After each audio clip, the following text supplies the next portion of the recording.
Frozen shoulder में क्या जांचें करानी चाहिए और फ्रोज़न शोल्डर का क्या इलाज है, इसके बारे में यह वीडियो में एक विस्तार से लेके आया हूँ। आप इस वीडियो में मेरे साथ अंत तक बने रहिए तो आपको फ्रोज़न शोल्डर के बारे में सारी डिटेल्स पता चल जाएंगी। देखिए, फ्रोज़न शोल्डर का मतलब होता है कि कंधा जाम हो जाना, कंधा फ्रीज़ हो जाना। अब यह क्यों होता है?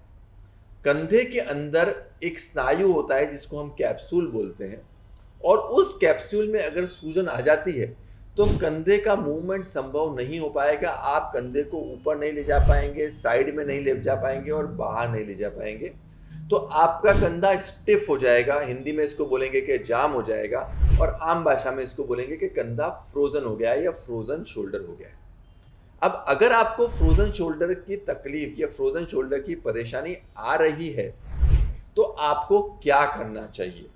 देखिए, सबसे पहली बात समझने की है कि फ्रोजन शोल्डर की तकलीफ क्यों आती है और किन मरीजों में यह तकलीफ ज्यादा देखने को मिलती है। तो अगर आपको कुछ एंडोक्राइन प्रॉब्लम्स हैं, जैसे कि आपको डायबिटीज है, आपको थायराइड की प्रॉब्लम है या आपको लिपिड्स की प्रॉब्लम है, तो इन सभी मरीजों में फ्रोजन शोल्डर का रिस्क ज्यादा रहता है।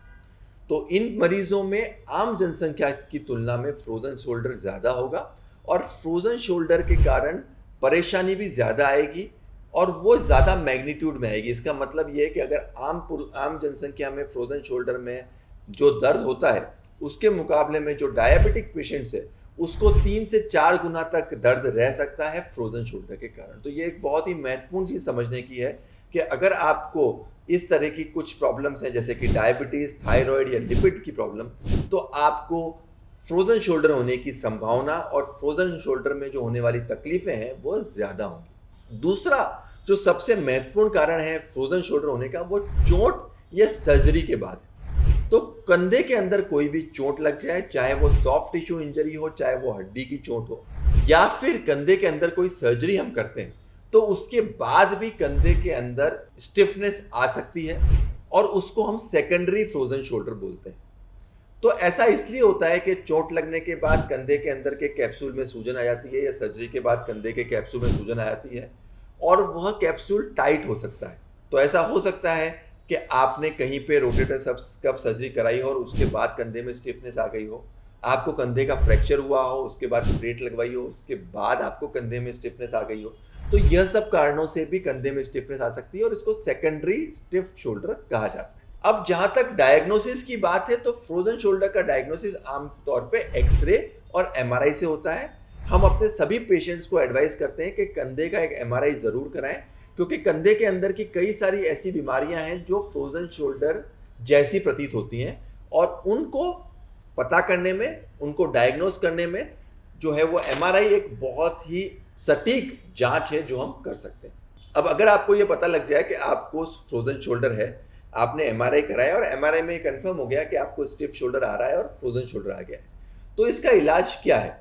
तो आपको जानकर बहुत खुशी होगी कि 90% लोगों में फ्रोजन शोल्डर, कंधा जाम हो जाना या स्टिफ शोल्डर का इलाज सिर्फ फिजियोथेरेपी के द्वारा संभव है।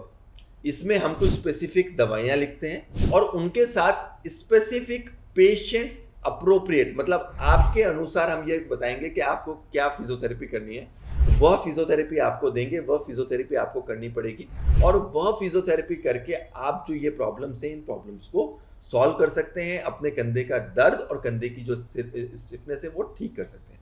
तो अधिकांश मरीजों में 90% जनसंख्या में फ्रोजन शोल्डर की तकलीफ को फिजियोथेरेपी से, एक्सरसाइज से और दवाइयों से ठीक किया जा सकता है। अब क्या नहीं करना है?